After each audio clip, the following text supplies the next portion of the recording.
ก็ลอยมาจากวัดดอยสัพพันยูตำบลแม่วางอำเภอตำบลดอนเปาอำเภอแม่วางจังหวัดเชียงใหม่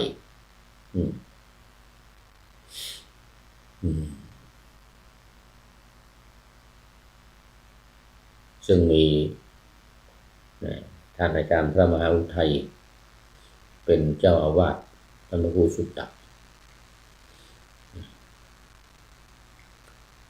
อะไรยังยาวอยู่ยังไม่จำเป็นผู้รักษาการแทนเจ้าคณะอำเภอแม่วางแล้วตอนนี้อีกต่อไปไม่เกิน3 เดือนนี่แหละจะได้รับการแต่งตั้งเป็นเจ้าคณะอำเภอแม่วางแล้วก็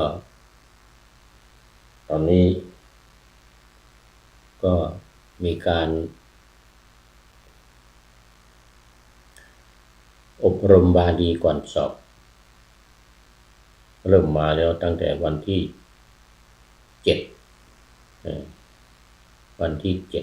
พฤศจิกายนก็ไปจนถึงวันที่ประมาณวันที่18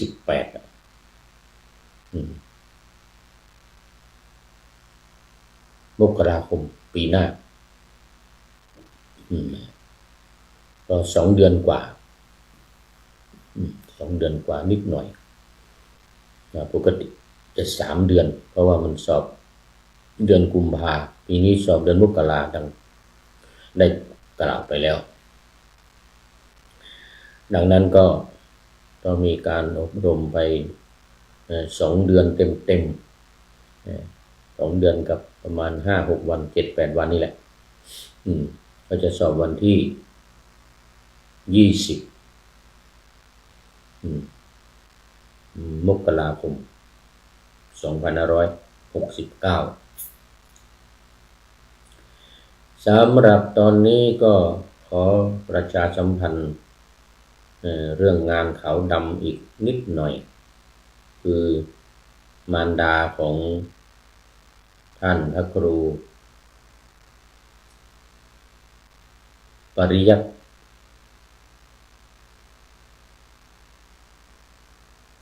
เจติยานุรักษ์หรือท่านอาจารย์ดร.พระมหาชัยวิชิตผู้ช่วยเจ้าอาวาสวัดพระธาตุดอยสุเทพผู้ช่วยศาสตราจารย์ดร.ชัยวิชิตขอให้คันจมูก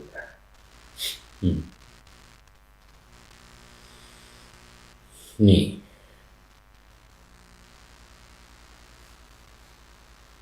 ศพตั้งอยู่ที่จังหวัดขอนแก่น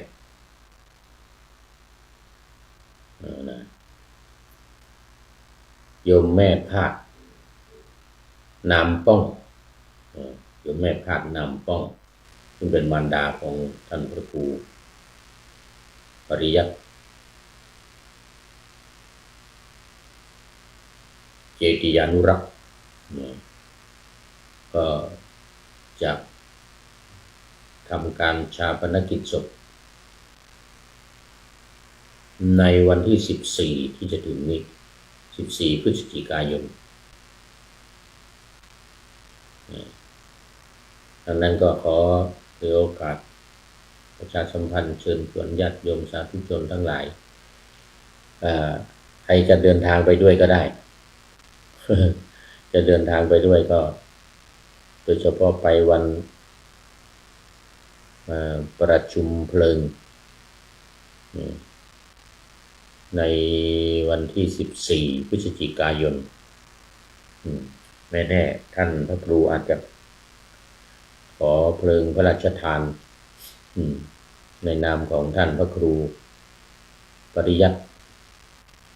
เจติยานุรักษ์ก็อาจเป็นได้ก็จะเป็นการพระราชทานเพลิงศพมารดาของท่าน ในวันที่14ท่านที่จะเดินทางไปด้วยก็เชิญแต่ผู้พูดนี้คงไม่ได้ไปนะเพราะว่าตอนนี้กำลังติดการอบรมบาลีก็ได้ร่วมบริจาคไปแล้วให้FC ตัวจริงของรายการท่านสุริยันธรรมปาวัดพระธาตุดอยสุเทพบริจาคไปแล้ว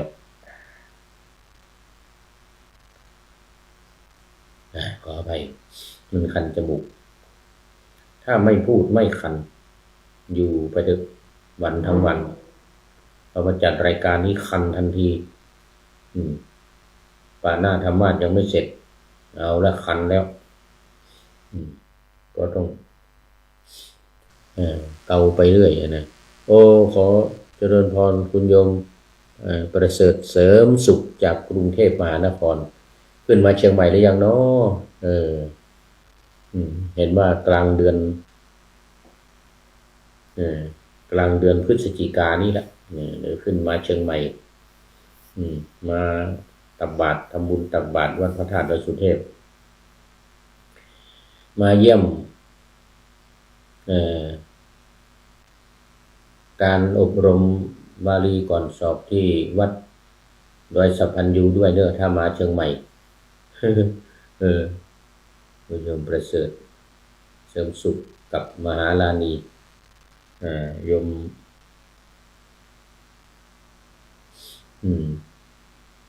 ทัศนีไทยสุนทัศนีไทยสุนมาที่ดอยสะพันยูมาสักวันหนึ่งมาเชียงใหม่แล้วก็มาดอยสะพันยูสักวัน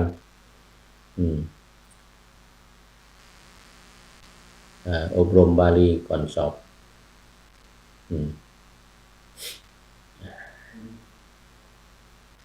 อย่างนี้แหละไปจนถึงนู้นน่ะเดือนมกราประมาณวันที่17-18นั่นแหละนะมามกราเพราะว่าจะลงกรุงเทพประมาณวันที่19มกราคมสอบวันที่20กับ21 2 วันคุณโยมประเสริฐบอกว่านมัสการครับนะสัปดาห์หน้าจะขึ้นไปเชียงใหม่ครับโอ้นี่เห็นไหมบอกแล้วว่าแล้วเดี๋ยวต้องมาเชียงใหม่นะมาเชียงใหม่ครับนะช่วงนี้ไม่ค่อยสบายต้องไปหาหมอนัดวันจันทร์หน้าอีกครั้งโอ้รักษาสุขภาพดูแลสุขภาพด้วยไปหาหมอเราอายุมากนี่แหละนอกจากมีพระรัตนตรัยพระพุทธพระธรรมพระสงฆ์เป็นที่พึ่งเป็นสรณะแล้วนี่ก็มีที่พึ่งพิเศษคุณหมอคุณหมออาตมานี่ก็เหมือนกันเนี่ยไม่มียาไม่มีหมอไม่มียาก็ตายไปนานแล้วตอนนี้กินยาตอนเช้า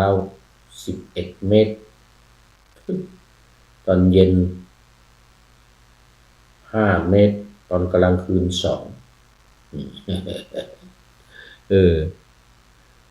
เอาหมอเป็นที่พึ่งเป็นสรณะอะไรตรงนี้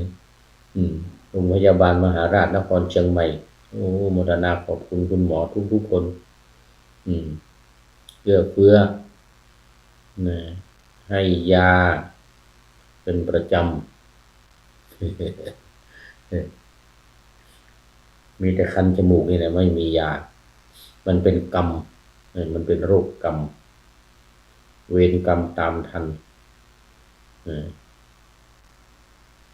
สมัยก่อนนะเอาหญ้าหนวดแมวเนี่ยหญ้าหางแมวเนี่ยแย่จมูกเพื่อนเวลาเขานอนหลับ เป็นประจำไอเราก็โดนอยู่เหมือนกันนะโอ้ตอนนี้ขอต้อนรับ โอ้โอ้ท่านอาจารย์ธีรศักดิ์ดวงสิริอนุโมทนาว่างั้นนะเออจากเอ่อวัดพระสิงห์ยูเคประเทศอังกฤษลันครสาธุสาธุโมทนาครับคิดถึงฝากความคิดถึงอาจารย์กายด้วยอืมอาจารย์หานรงค์เออ โอ้สาธุสาธุตามมาด้วยคุณโยมเปรมใจบัวใสสันป่าตองนี่ใกล้ๆนี่แล้วสันป่าตองอยู่มาเยี่ยมพระเนนสอบอบรมหน่อยเด้อเนี่ยโยมเปรมใจนำข้าวปลาอาหารมาถวายด้วยนี่ดอยสัพพัญญูนี่วัดดอยสัพพัญญูเนี่ยใกล้ๆสันป่าตองนี่ละเนี่ยเลยสันป่าตองมาน้อยเดียวอืมแต่ว่าเลยก็ไม่เลยนะมันอยู่ข้างในนะมันอยู่ข้างในสันป่าตองอยู่ข้างนอกแล้วก็แม่วางเนี่ยมันอยู่ทางในดอยนี่อยู่ด้านหลังสันป่าตองนี่แหละ อยู่ทางทิศตะวันตกของสันป่าตองนี่แหละพอๆกันแหละความไกลนะถ้าจากในเมืองมานะสันป่าตองกับแม่วางนี่พอๆกันเลยมาถวายภัตตาหารเพลเด้อโ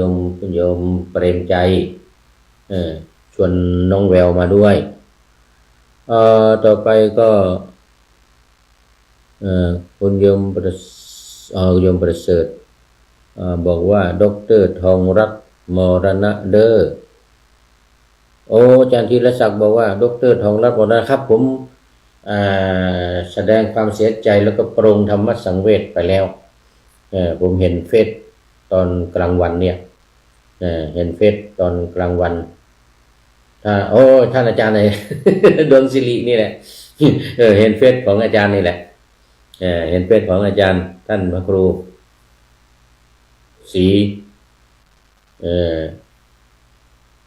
สิงหกิจวิเทศโอ้ท่านพระครูเห็นเฟซแล้วแล้วก็แสดงความเสียใจไปแล้วท่านอาจารย์ดร.ทองรัตน์รัตนวรรณโนคุณโยมเปรมใจบอกว่าจะหาโอกาสมาเยี่ยมจะหาโอกาสไปเจ้านะโอ้สาธุสาธุมามานี่ใกล้นี่นิดเดียวไม่ไกลเข้าดอยมาหน่อยจากสันปะตองนี่เข้าดอยถอยเข้าบนดอกเข้านาในท้องดอยนี้โอ้ขอบคุณท่านอาจารย์ธีรศักดิ์เนี่ยดวงศิริท่านพระครูศรีสิงหกิจวิเทศเจ้าอาวาสวัดพระสิงห์ยูเคเจ้าอาวาสวัดพระสิงห์ยูเคนะผมเห็นตอนเช้าเนี่ยเห็นตอนเช้าเนี่ยเห็นเฟซของท่านอาจารย์นี่แหละนะโอ้ขอบคุณมากสหายเก่า เคยอยู่ด้วยกันที่กรุงเทพนะสมัยอยู่กรุงเทพท่านอยู่วัดปุคโลแล้วท่านนี่ก่อนท่านอยู่วัดนครป่าหมากก่อนเสร็จแล้วก็พอท่านย้ายไปวัดปุคโลเนี่ยท่านก็นิมนต์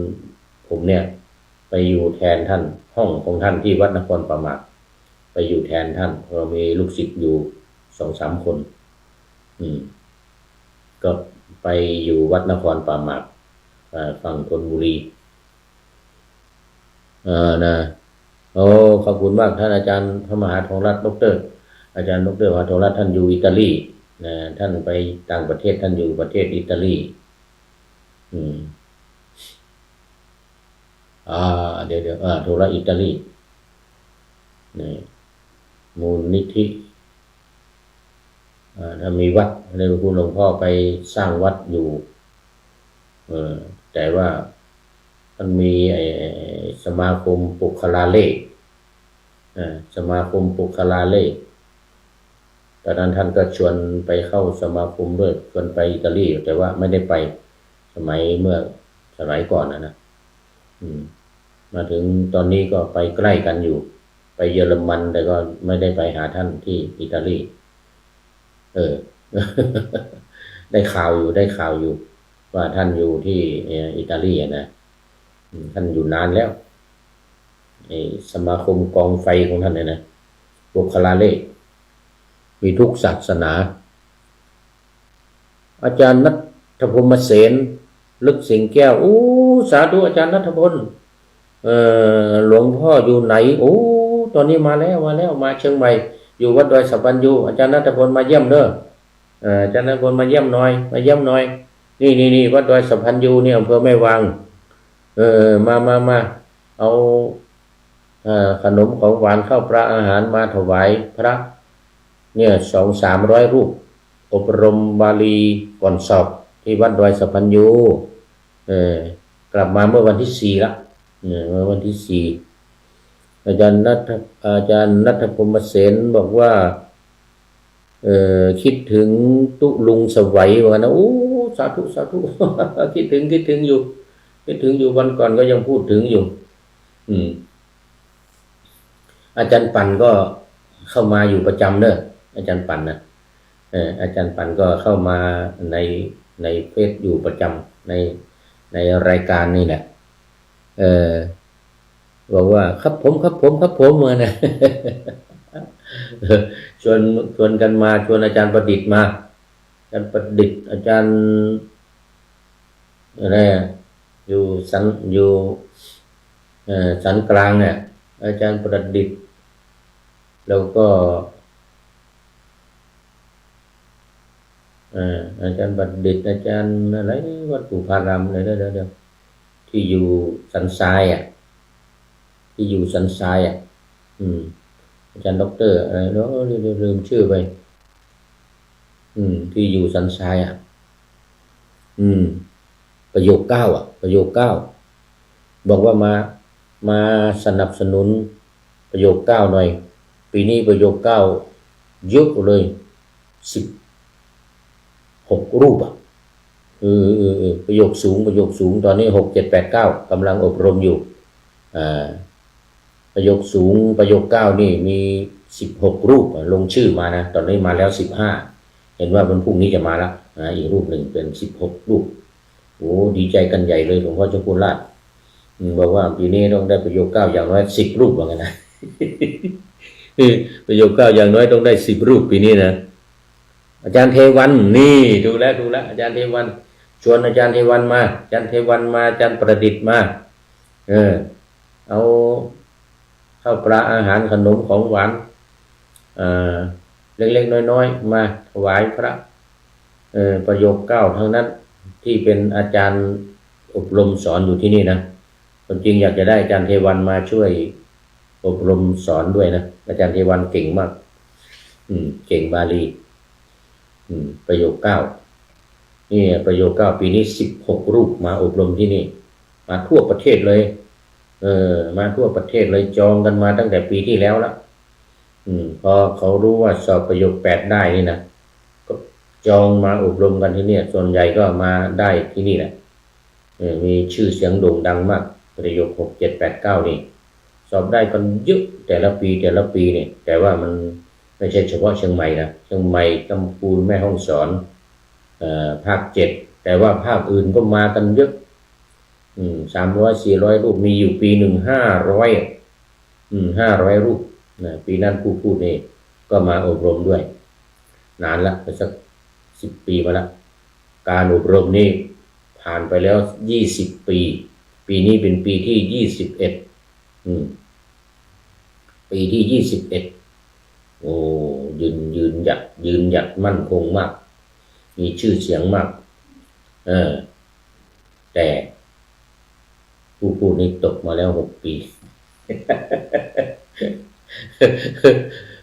ไปสมกับประโยค6เห็นว่าอาจารย์วิทูลว่าสมประโยค6สมกับประโยค6นะ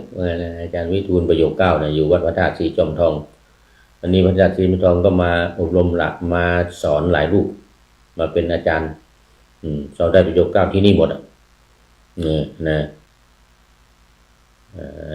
อาจารย์คัมภีร์ประโยค9อีกองค์หนึ่งโอ้นี่สอนอยู่ที่นี่หลวงพ่อแสวง ก็มาสนับสนุนนี่ให้เงินมาแล้ว25,000นี่หลวงพ่อแสวง 30,000หลวงพ่อแสวงให้มา30,000แล้วหลวงพ่อเจ้าคุณรองเจ้าคณะจังหวัดเชียงใหม่วัดพระธาตุสีจอมทองโอ้ยตั้งแต่สมัยหลวงปู่ยังไม่มรณภาพอะมาสนับสนุนในทุกปีละหลายหมื่นเดี๋ยวจะให้เพิ่มเติมมาอีกว่างั้นหลวงพ่อเจ้าคุณแสวงเจ้าคุณแสวงเจ้าคุณประมวลส่วนตัวนะหลวงพ่อเจ้าคุณแสวงนี่ถวายส่วนตัวมานะ30,000แล้วสนับสนุนอาจารย์เทวันบอกอาจารย์เทวัน บอกอาจารย์เทวันเอาละทีนี้ก็มาสู่เนื้อหาละเนื้อหาสาระของธรรมะในวันนี้เดี๋ยวจะว่าโอเอวิหารลาย ไม่ได้เรื่องไม่ได้เร้าในฐานะที่จะสอบเนี่ยพุทธกานิกายนี่แหละจะออกข้อสอบนี่แหละตติยสมันตปาสาธิกาอาจารย์ณัฐพลอัตถกถาพระวินัยอยู่ในพระไตรปิฎกเล่มที่25บรรดาอัตถกถาทั้งหลายนี่นะเถระคาถาเถรีคาถาอัตถกถาพระวินัยอัตถกถาธรรมปทัฏฐกถา8 เล่มเนี่ย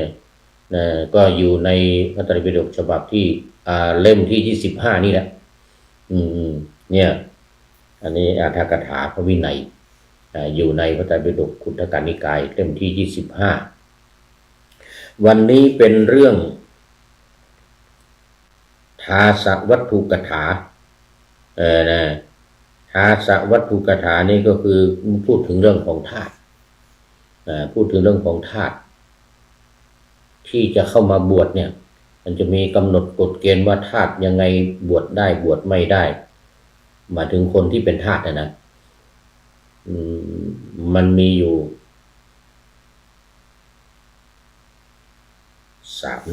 4 หรือ 5จำพวกเนี่ยนะมีอยู่4จำพวกนี่ธาตุมีอยู่4จำพวกเดี๋ยวก่อนนี่ดีไม่ดีจะออกข้อสอบนะนี่ พูดเล่นไปอาจารย์ณัฐพลไม่รู้อะไรตุลุงเนี่ยปีแรกสอบตกนะปีแรกเมื่อ2560ไปสอบประโยค6นี่เนี่ยตกโชกึน ไปแปลเขาเอาตกเลยไปแปลพันเตเนี่ยนะว่าขอเดชะนะ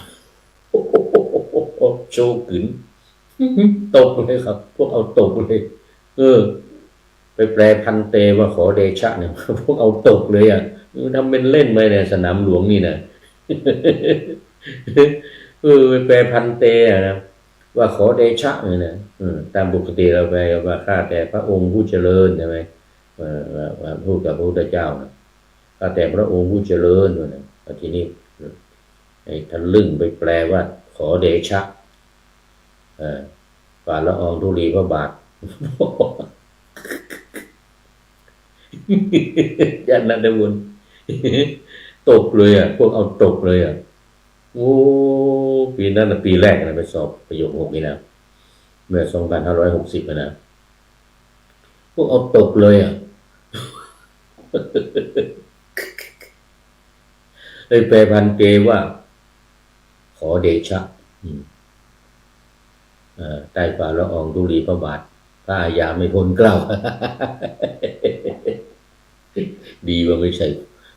ช่ผ้ายาไม่พ้นเกล้านี่มากเรื่องธาตุวันนี้ธาตุกถาอยู่ในเนี่ยตติยสมันตปาสาธิกาอัตถกถาพระวินัยมหาวรรควรรณนา อยู่ในหน้าที่66เนี่ยอยู่ในหน้าที่66วินิจฉัยในข้อว่านักภิกขเวทาโสบอกว่าธาตุเนี่ยธาตุประเภทนี้บวชไม่ได้เดี๋ยวเรามาดูกันว่ามีมาประเภทยังไงบ้างนักภิกขเวทาโสเนี่ยว่าธาตุมี4จำพวกคือธาตุเกิดในเรือนนี่ธาตุเกิดในเรือนนี่เขาเรียกว่าอันโตธาโสอันโตธาโสนี่ธาตุที่เกิดในเรือนหมายถึงว่าธาตุที่คนที่เป็นธาตุอยู่แล้วเนี่ยถ้าเกิดลูกออกมาเนี่ยลูกก็เป็นธาตุต่ออย่างนี้เขาเรียกว่าธาตุที่เกิดในเรือนมีลูกหญิงลูกชายก็เป็นธาตุต่อทั้งนั้นอันนี้ในอินเดียเนอะในประเทศไทยไม่มีในประเทศไทยถูกยกเลิกไปแล้วยกเลิกธาตุไปสมัยเดี๋ยวก่อนลืมไปแล้วยกเลิกไปแล้วแต่ในอินเดียตอนนี้ถึงแม้ว่าตามกฎหมายจะไม่มีธาตุนะแต่ว่าทางปฏิบัติเนี่ยมันยังมีกันอยู่ในธาตุในอินเดียเนี่ยนะเพราะฉะนั้น4จำพวกเนี่ยมี2จำพวกไม่ให้บวชแล้วอีก2บวชได้นี่1ธาตุที่เกิดในเรือนเราเรียกอันโตชาโต2ธาตุที่ช่วยมาด้วยทรัพย์นะคือไปไถ่เอามานะเอาเงินไปไถ่เอามาหรือเงินไปซื้อมาเป็นทาสนะ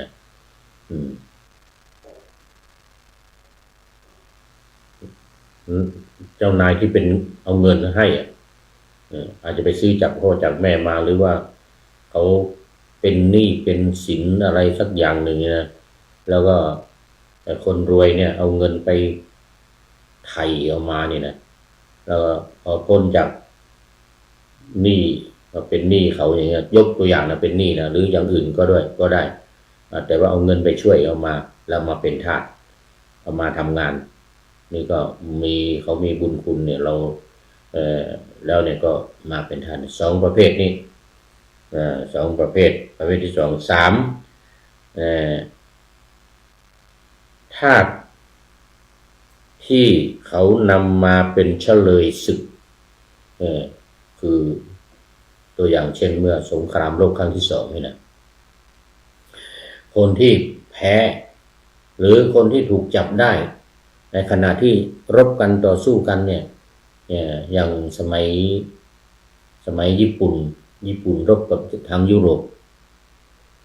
ตอนนี้ขอต้อนรับคุณโยมฝนศรีลากราบสาธุเจ้ามาแล้วแม่แจ่มจากอำเภอแม่แจ่มจังหวัดเชียงใหม่เป็นยังไงบ้างเนาะนี่ทางแม่แจ่มฝนตกมากไหมทางแม่แจ่มเป็นยังไงฝนตกไหมน้ำท่วมไหมปกติมันฝนตกนะเพราะโยมฝนมานี่นะโยมฝนนี่มักจะมากับฝนนะชื่อฝนนะสาธุโยมฝนจากแม่แจ่ม FC ตัวจริงนี่ไม่เคยทิ้งกันโมทนาเป็นอย่างยิ่งอาจารย์ณัฐพลต้องเป็น FC ตัวจริงของตุ้ลุงเด้อมีโยมพักดีอีกคนหนึ่งนะจากจังหวัดเชียงรายเป็น FC ตัวจริงไม่ขาดเลยธาตุประเภทที่2ที่3นำมาเป็นเฉลยนะนำมาเป็นเฉลยนำจากข้าศึกมาถึงแม้ว่าการรบกันในตอนนั้นญี่ปุ่นยังไม่ชนะนะแต่ว่าพอไปรบในยุโรปเนี่ยไประเบิดอะไรของอเมริกาเนี่ยที่รัฐฮาวายได้เฉลยศึกมาได้ทหาร มาก็เอามาทำงานมาเป็นทาสมาบังคับมาทำงานมาเป็นทาสอันนี้เป็นประเภทที่3เฉลยศึก4บุคคลที่ยอมเป็นทาสเอง ผู้ที่ยอมเป็นทาสเองนี่เขาเรียกว่าสามังท ทาสัพพยังทุกขโตนี่นะประเภทอันที่สามที่เป็นเฉลยศึกเนี่ยเขาเรียกว่าเดี๋ยวก่อนกรณะกรณะกัมมณีโตนี่เขาเรียกกรณะกัมมณีโตส่วนธาตุที่ช่วยมาด้วยทรัพย์ด้วยเงินเนี่ยนะด้วยทรัพย์เนี่ยตัวนี้เขาเรียกว่าธนกีโตนี่ธาตุสี่ประเภทหนึ่งอันโตชาโตเกิดในเรือนธาตุที่เกิดในเรือนธาตุที่เกิดจากธาตุที่เป็นธาตุแล้วก็เกิดลูกออกมาก็เป็นธาตุต่อตอนนี้ขอต้อนรับใต้ฟ้าเพียงดินเมืองรถม้าแสดงว่ามาจากจังหวัดลำปางใต้ฟ้าเพียงดินนี้ก็คือปนานส่ง โอ้สาธุสาธุพระอาจารย์วัดเกศการามปนานส่งนี่นะเป็นพระอาจารย์ประจำวัดเกศการามใต้ฟ้าเพียงดินบอกว่าหนาวก็ครับท่านพระอาจารย์วันนะโอ้ตอนนี้กำลังเริ่มหนาวเด้อโอ้นี่คงถามว่าอยู่ในต่างประเทศบ้างเนี่ยที่เอสโตเนียถามหนาวเอสโตเนียแต่ว่าตอนนี้มาแล้วมาจากเอสโตเนียแล้วต้องกำลังเริ่มหนาวลบมันยังไม่ลบ1 องศา2 องศาตอนที่มานะเมื่อมาเมื่อวันที่2ตอนนี้มาถึงเชียงใหม่แล้วอยู่ที่วัดดอยสัพพัญญูยังไม่หนาวที่ดอยสัพพัญญูนี่ยังไม่หนาวเมืองรถม้าเนี่ยแม่นครับผมเหมือนกันนะโอ้นึกถึงถามถึงที่ต่างประเทศที่เอสโตเนียหนาวแล้วที่เอสโตเนียหนาวแล้วหนีมานี่ตอนนี้หนีมานี่หนาวมาและวีซ่าหมดด้วย วีซ่าเสี่ยงแล้วเลยต้องมาทำวีซ่าไปใหม่ปีหน้าวันนี่ปีหน้าเดี๋ยวไปใหม่นะโอ้นี่เมืองรถม้านี่ใต้ฟ้าเพียงดินนี่ไม่ก็นานทรงเท่านี้โอ้เป็นปีนะเนี่ยสมัยอยู่อินเดีย ปีที่แล้วอยู่อินเดียจำได้ มานี่อยู่อินเดียอยู่เมืองเดนลีนะโอ้นี่เป็นปีเลยเนี่ยหายไปเป็นปีมาเนี่ยโอ้โมทนาวันนานบุญทรงใต้ฟ้าเพียงดินสาธุ โมทนาเป็นอย่างยิ่งตอนนี้ท่านอาจารย์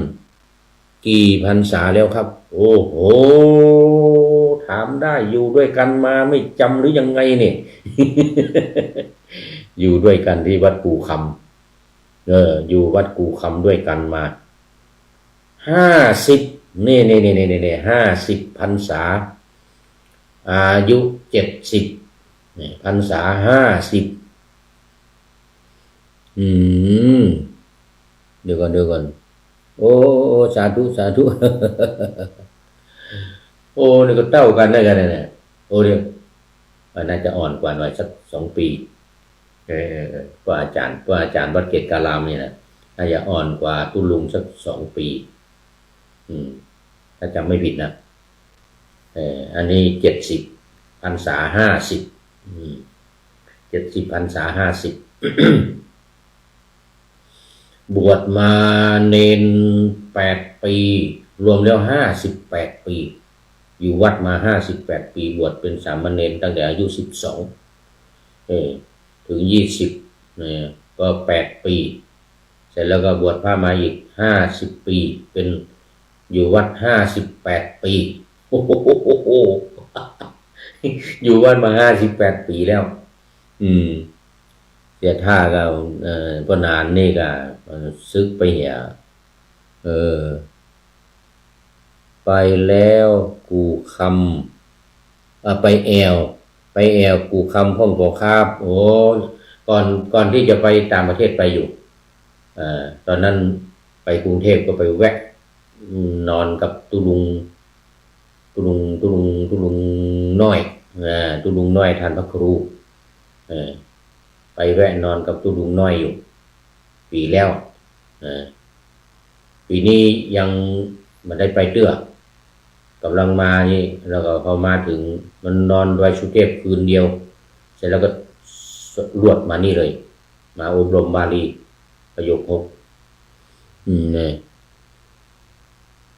มานี่เมื่อวันที่5วันที่4มาถึงเชียงใหม่มานี่วันที่5เดี๋ยวยังจะไปแอวอยู่วัดปู่คำทุ่งโฮเต็นถิ่นเก่าเคยอยู่ ถิ่นเก่าเคยอยู่วัดปู่ค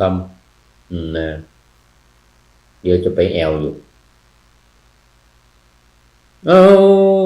มาแล้วขอต้อนรับท่านอาจารย์กายหานรงค์อาจารย์หานรงค์โสภณธรรมโมจากวัดพระสิงห์ UK ประเทศอังกฤษโอ้เมื่อกี้ท่านอาจารย์ธีรศักดิ์มาเข้ามาแล้วตัวนี้ท่านอาจารย์กายมาแล้วโอ้โมทนาครับขอบคุณมากใต้ฟ้าเพียงดินบอกว่าฟังธรรมะพระไตรปิฎกลอยฟ้าม่วนดีครับว่างั้นนะโอ้โหแน่นอนระดับนี้มันต้องม่วนกันระดับนี้มันต้องม่วนวันนี้พูดถึงธาตุ4ประเภทในจำนวน4ประเภทนี้นะเดี๋ยวถ้าอาจารย์กายยกมือมาละสาธุขอบคุณครับผมขอบคุณมากพระสิงห์ UK เมืองลันคอนใกล้กับลิเวอร์พูลญาติโยมถามหาเนอครับโอ้สาธุแน่นอนกันเดี๋ยวจะไปหาอยู่จะไปแอวอยู่อันไอทุ่งโฮเต็นนะทุ่งโฮเต็นกับวัดปู่คำนะเดี๋ยวไปใจเย็นสักขีชัยยานี่มาแล้วปู่คำมาคนหนึ่งแล้ว ท่านพระครูนันทเจติยาภิบาลเจ้าคณะอำเภอแม่แตงแต่ก่อนก็อยู่วัดปู่คำเขาเนี่ยตุลุงเนี่ยเป็นคนบวชเนี่ยบวชเป็นสามเณรบวชเนรเสร็จแล้วเอาไปอยู่อันกูน่ะแม่กลองไปอยู่แม่กลองเมื่อไรจะกลับมาโอ้มาแล้วเมื่อไรจะกลับมาแล้วตอนนี้อยู่นี่อันนี้วัดอย่างนี้วัดดอยสัมพันยูตอนนี้อยู่วัดดอยสัมพันยูท่านพระครูมาถวายเพลเนอร์มาอำเภอแม่แตงมาเลี้ยงเพลที่ดอยสัมพันยูตอนนี้อบรมบาลีก่อนสอบวัดดอยสัมพันยูผมฉลองตราตั้งวันที่9 ธันวาครับบอกนะโอ้9 ธันวาไปเดี๋ยวจะไปโมทนาไปมุทิตาจิตฉลองการตั้งเจ้าคณะอำเภอเนาะโอ้ดีเดี๋ยวไปมุทิตาวันที่9 ธันวาคมโอ้เดี๋ยวเขียนไว้ก่อน9 ธันวา9 ทคนี่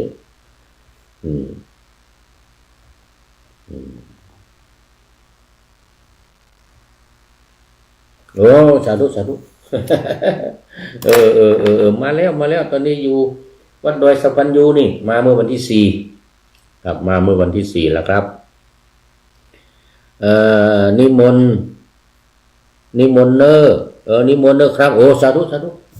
ไม่ต้องนิมนต์ก็ไป ไม่ต้องนิมนต์ก็ไปแสดงความยินดีโอ้เป็นเจ้าคณะอำเภอแล้วเจ้าคณะอำเภอแม่แตงนะแต่ก่อนก็เคยไปนอนวัดดอยสัมพันยูเนี่ยเดี๋ยววัดพระธาตุสุนันทาไปนอนตั้งแต่นานมาแล้ว ใต้ฟ้าเพียงดินบอกว่าท่านพระมหาอุทัยสบายดีเจ้าจังจอวดอยสัพพัญญูเจ้าอาวาสวัดดอยสัพพัญญูโอ้สบายดีสบายดีพระครูยังครับก่อนเคยเรียนด้วยกันที่ลำปางท่านอาจารย์มหาอุทัยเจ้าอาวาสวัดดอยสัพพัญญูเป็นพระครูสุตตะยังจำไม่หมดสบายดีสบายดีนะเจอกันอยู่เจ้าอาวาสวัดดอยสัพพัญญูเนี่ยเขียนอยู่ลำปางด้วยกันเนาะโอ้ดีแล้วมาเนอะปะนั้นมาเยี่ยมเนอะมาถวายพระทหารเพลเนอะเช้าเพลน้ำปานะตอนเย็นก็ได้มาแล้วก็มาหาเพื่อนเก่าที่เคยเรียนที่ลำปางด้วยกันด้วยอาจารย์มหาอุทัยตอนนี้เป็นรักษาการเจ้าคณะอำเภอแม่วางแล้วเดี๋ยวอีก3-4 เดือนนี่นะไม่เกิน3 เดือนนี่แหละเดี๋ยวเป็นเจ้าอาวาสเดี๋ยวเป็นเจ้าคณะอำเภอเจ้าคณะอำเภอแม่วางนะเดี๋ยวจะได้เป็นเจ้าคณะอำเภอแม่วางแล้วท่านอาจารย์มหาอุทัยท่านพระครูนันทเจติยาภิบาลบอกว่าสวดมนต์ก่อนครับสาธุนิมนต์นิมนต์สวดมนต์เย็นวันนี้คงไปสอบวันสุดท้ายไปคุมสอบมาแล้ววันสุดท้ายไปคุมสอบวันสุดท้ายมาแล้วดีแล้วครับสวดมนต์สอบต้องทำชั้นโทชั้นเอกเจ้าคณะอำเภอลูกจะต้องไปก่อนไปตึงวันเนี่ยเจ้าคณะอำเภอนะสาธุครับขอบคุณโมทนามากโมทนาสาธุนะนี่มาดูในบรรดาธาตุ4 จำพวกนั้นลูกนางทาสีในเรือนเป็นธาตุโดยกำเนิดชื่อว่าธาตุเกิดในเรือนลูกนางทาสีลูกธาตุที่มันอยู่ในที่เป็นธาตุอยู่ในเรือนในบ้านของใครก็ตามนะถ้าลูกเกิดมาก็เป็นธาตุลูกออกมาก็เป็นธาตุอย่างนี้ก็เรียกว่าธาตุประเภทที่1อันโตชาโตใต้ฟ้าเพียงดินบอกว่าเจ้าคุณวัดอินทขินอีกรูปหนึ่งที่อีกหนึ่งหรือที่พระมหาอาทิตย์ชื่อพระมหาอาทิตย์ถูกต้องว่าวัดอินทขินท่านเจ้าคุณวชิระเรียนด้วยกันที่ลำปางโอ้มีเพื่อนมีสหายนักรู้นี่เป็นเจ้าคุณแล้วนี่เดี๋ยวท่านอาจารย์อุทัยก็จะเป็นเจ้าคุณละเพราะว่าเป็นเจ้าคณะอำเภอเดี๋ยวก็ได้เป็นเจ้าคุณละท่านอาจารย์อุทัยท่านมหาอุทัยโอ้นี่มีเพื่อนมีฝูงนักรู้นี่วัดอินทขินท่านเจ้าคุณอาทิตย์วชิระเจ้าคุณสุธีวชิระบัณฑิตนี่ยังไม่ได้ไปมุทิตาจิตนะเนี่ยเดี๋ยวจะไปมุทิตาจิตท่านเจ้าคุณสุธีวชิระบัณฑิตก่อนวัดอินทขินเดี๋ยวจะได้ไปมุทิตาเจ้าคุณสุธีวชิระบัณฑิตโอ้นี่เป็นเพื่อนกันนี่โอ้ดีแล้วเรียนที่ลำปางนะโอ้สาธุนี่มาบุตรที่เขาช่วยมาจากสำนักมารดาก็ดีทาสที่เขาช่วยมาจากสำนักนายเงินก็ดีบุตรที่เขาใช้ทรัพย์แทนแล้วยกขึ้นสู่จารีตแห่งทาสถ่ายเอาไปก็ดีชื่อว่าทาสที่ช่วยมาด้วยทรัพย์ทาสที่ช่วยมาด้วยทรัพย์เขาเรียกว่าทนักกีโตทาสที่ช่วยมาด้วยทรัพย์เนี่ยนะก็เรียกว่าทนักกีโตช่วยมาจากสำนักมารดาช่วยมาจากสำนักนายเงินเจ้าเงินนายเงินทั้งหลายที่เป็นหนี้เป็นสินหรือว่าเป็นคนที่เป็นนายเจ้านายเนี่ยนะไปไถ่ออกมาไปช่วยออกมาบุคคลที่เขาใช้ทรัพย์แทนแล้วยกขึ้นสู่จารีตแห่งทาสถ่ายเอาไปก็ดีชื่อว่าทาสที่ช่วยมาด้วยทรัพย์ทาสทั้ง2 จำพวกนี้ไม่ควรให้บวชเมื่อจะให้บวช ต้องทำให้เป็นผู้มิใช่ทาสด้วยอำนาจจารีตในที่ชนบทนั้นๆแล้วจึงควรให้บวชก็คือต้องเลิกทาสก่อนโดยจารีตประเพณีของในชนบทหรือของในหมู่บ้านของเขา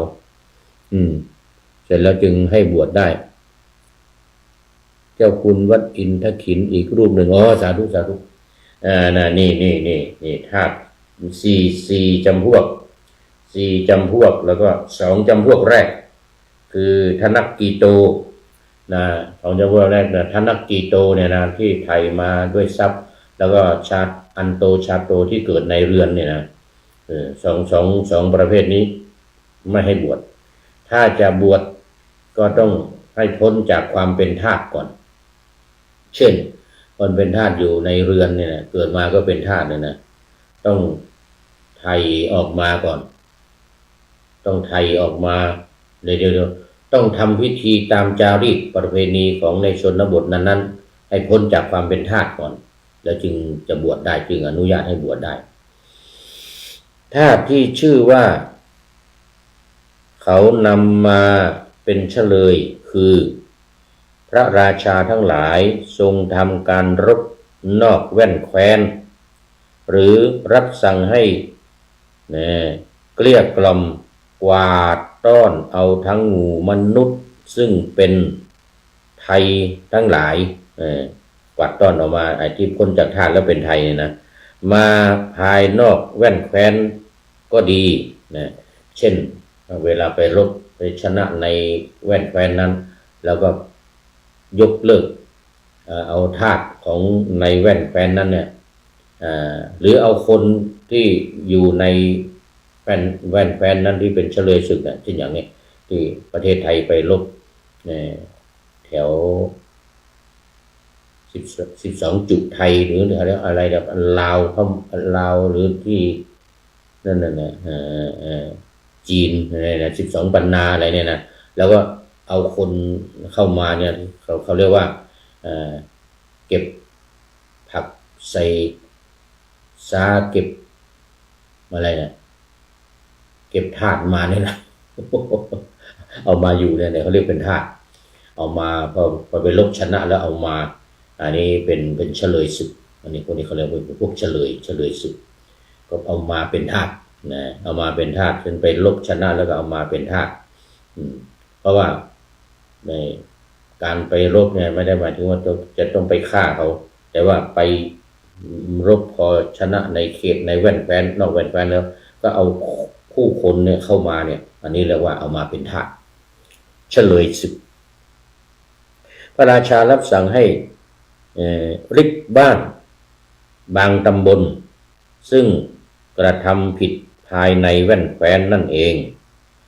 ราชบุรุษทั้งหลายกวาดต้อนทั้งหมู่มนุษย์มาจากบ้านตำบลนั้นก็ดีในหมู่มนุษย์เหล่านั้นผู้ชายทั้งหมดเป็นทาสผู้หญิงทั้งหมดเป็นทาสีบุคคลเห็นปานนี้จักเป็นทาสซึ่งเขานำมาเป็นเฉลยเขานำมาเป็นเฉลยทาสนี้เมื่ออยู่ในสำนักชนทั้งหลายผู้นำตนมาหรือถูกขังไว้ในเรือนจำหรืออันบุรุษทั้งหลายควบคุมอยู่ไม่ควรให้บวชแต่เขาหนีไปแล้วพึงให้บวชในที่ซึ่งเขาไปได้ครั้นเมื่อพระราชาทรงพอพระฤทัยทรงทำการปลดจากการจองจำโดยตรัสว่าจงปล่อย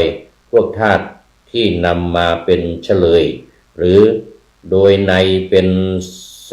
สัพพสาทานพึงให้บวชเถิดอย่างนี้บวชได้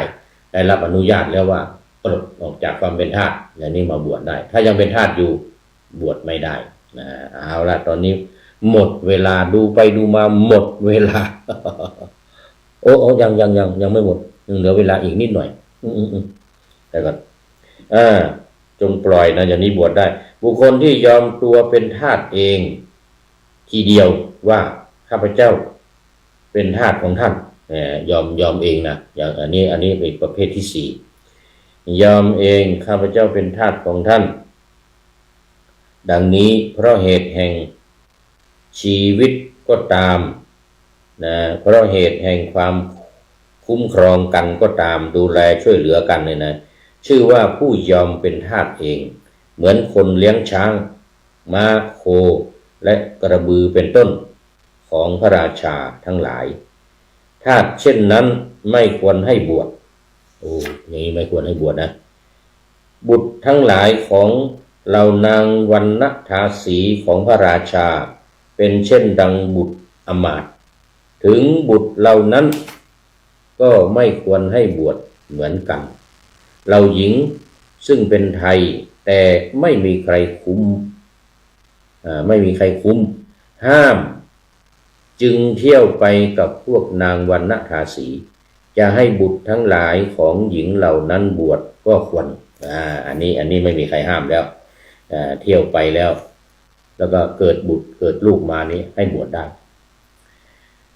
หากพวกหญิงเหล่านั้นขึ้นทะเบียนเสียเอง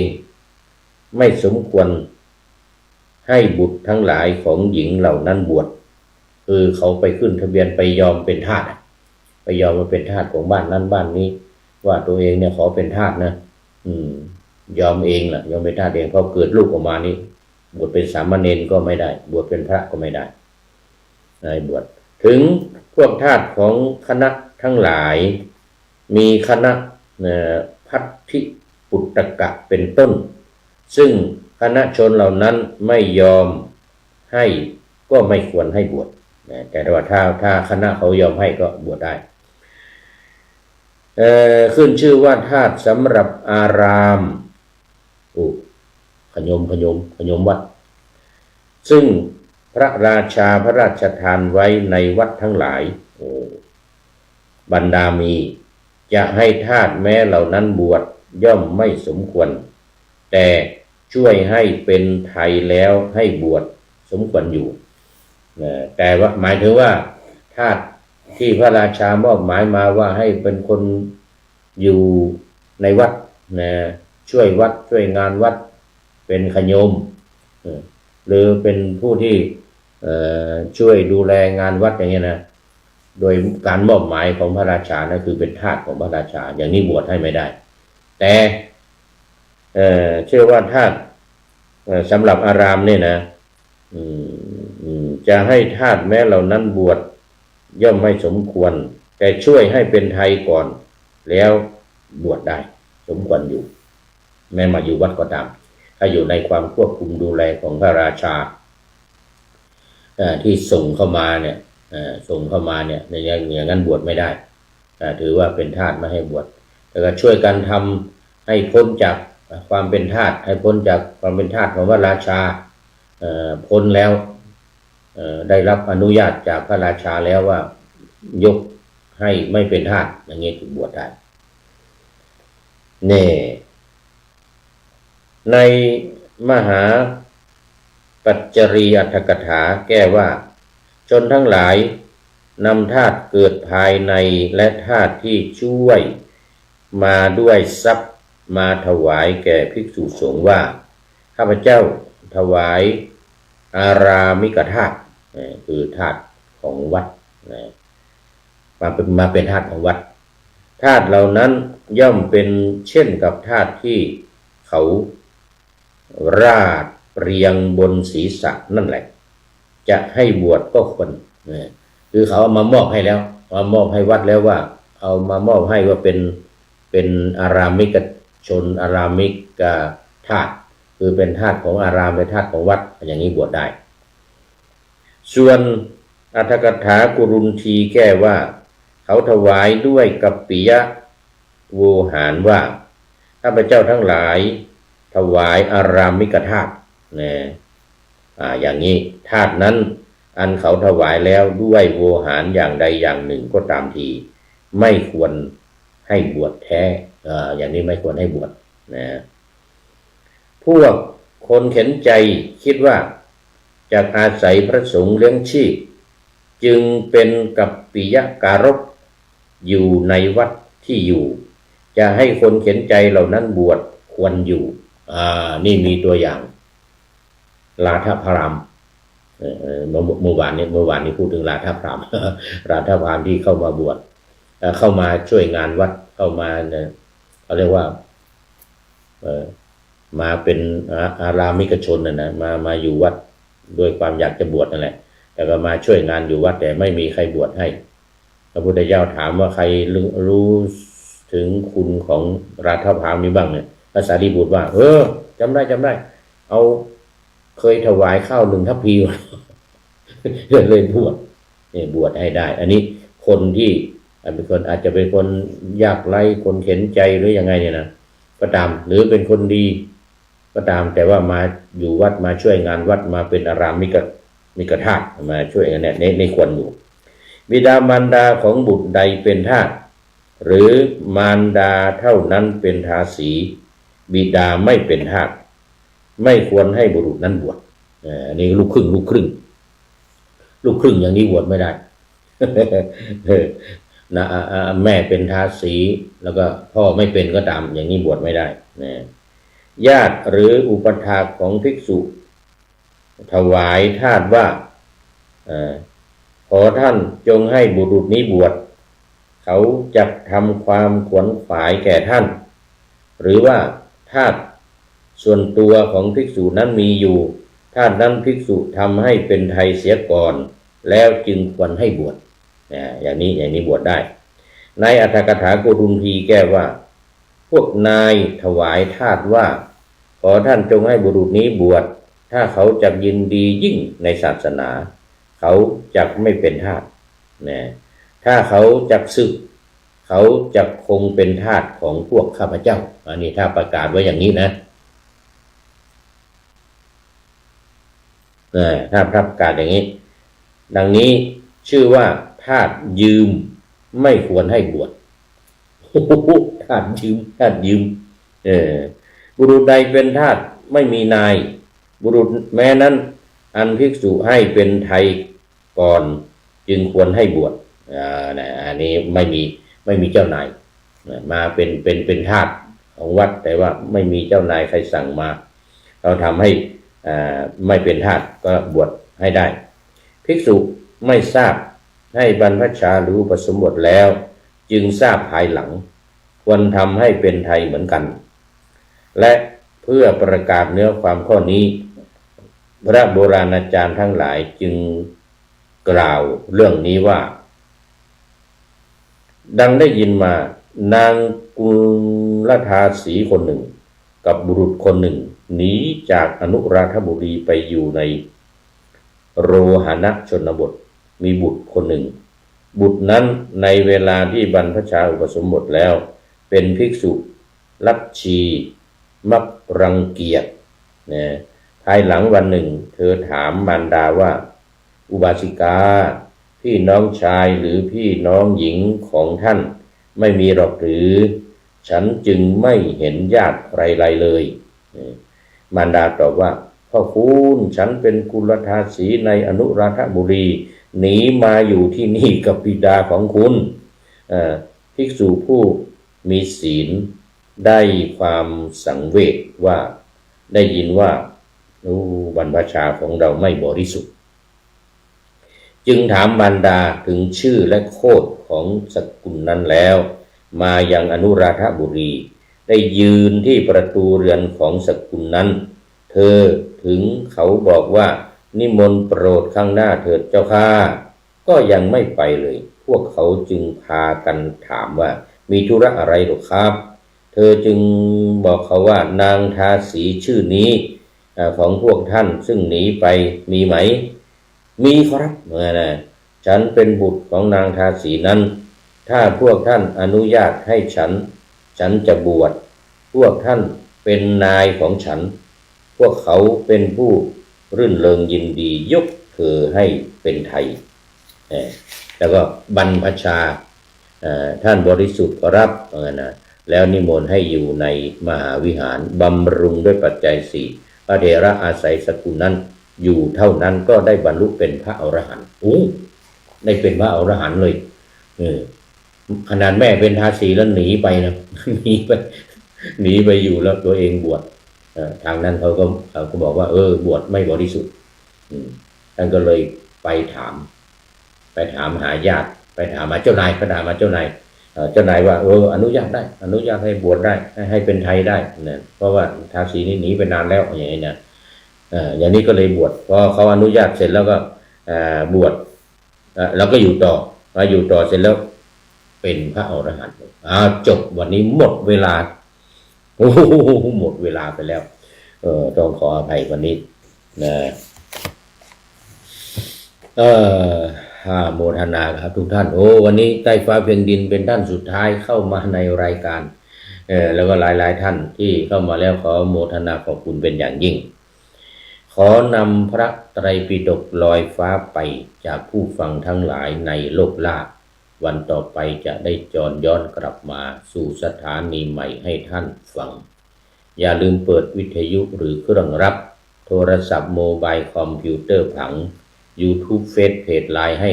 ดังเพื่อชมฟังรายการวันต่อไปขอทุกท่านมีความสุขทุกคืนวันนำธรรมะประกอบการงานทั้งหลายเช่นขยันทำงานทางวาจากาย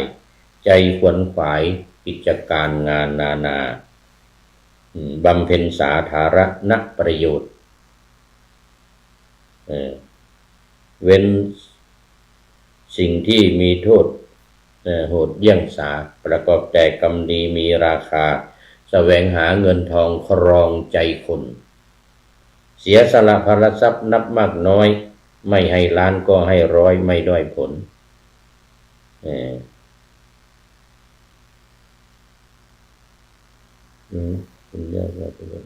อันนี้ข้อคิดท้ายรายการวันนี้ข้อคิดท้ายรายการวันนี้เดี๋ยวนี่ได้มาจากท่านพระครูนันทเจติยาภิบาลสักขีกิตติโสพโนท่านพระครูเจ้าคณะอำเภอแม่แตงได้ปะหน้าธรรมะไปแล้วเดี๋ยวอย่างนี้ท่านพระครูบอกว่าเป็นข้อคิดท้ายรายการวันนี้นะลมหายใจทุกวินาทีล้วนมีค่าว่างั้นนะปล่อยเวลาหมดไปไร้ความหมายตั้งสติให้มั่นค่ะขยันใจกายตั้งสติให้มั่นขยันใจกายทำความดีหลากหลายล้วนมีค่าคุณโมทนาขอบคุณเป็นอย่างยิ่งอันนี้หมดเวลาขอเจริญพร